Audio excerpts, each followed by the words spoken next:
I think what's going on with the environmental issues right now is some really interesting things taking place, and I think one of the big strategic issues to register at the moment is the shift away from a focus on problems that could be solved by somebody else to a focus on problems that have to be solved by the whole of society. And so, for example, I spent years and years campaigning for particular chemicals to be banned, for particular bits of forest to be protected, for particular rivers to be cleaned up, and all of these things have, in the end, focused on some landowner or some legislator.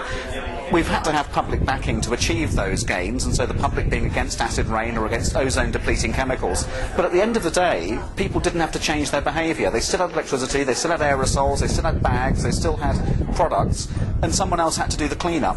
But now we're getting to the point where everybody can see that in response to climate change and resource depletion, this is now the problem of the whole of society, and it is really getting close to people in terms of them being personally challenged about where they go on holiday, what kind of a car they have, how many products they have, how they run their house. And I think that is repositioning the environment as something which is a personal concern.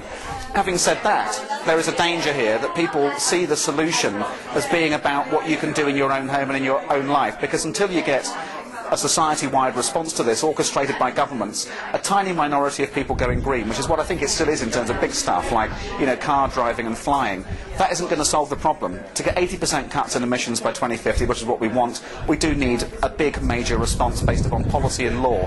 And to that extent, this is a slightly dangerous trend, but I think it's understandable, and it's not a problem if it can be harnessed in the right way. If people can begin to see that their behaviour is going to be changed much more effectively by governments changing the infrastructure, changing the energy supply system, then I think we'll get to where we need to go to.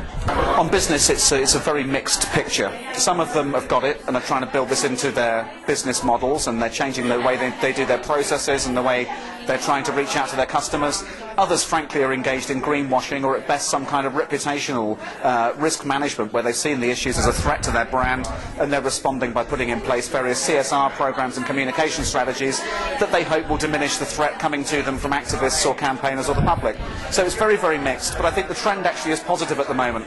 A lot of companies have moved into a new space, and they are starting to set a trend in their sectors. I think there's a couple of companies that are emerging at the moment as being relatively good. One is Marks and Spencer's. They've had, I think, quite justifiable praise for the Plan A approach.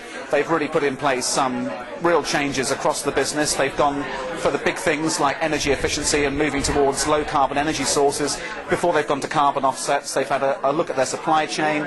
They've got some big challenges on packaging because of the kind of company they are, but they're looking at it, and I think that is a genuine attempt to move in the right direction. Also, I think in the supermarket sector, you see companies like Asda now shifting, and I think they're starting to bring on board some of this stuff, and that's coming from their parent company, Walmart, which had a conversion a couple of years ago on the climate issue in particular.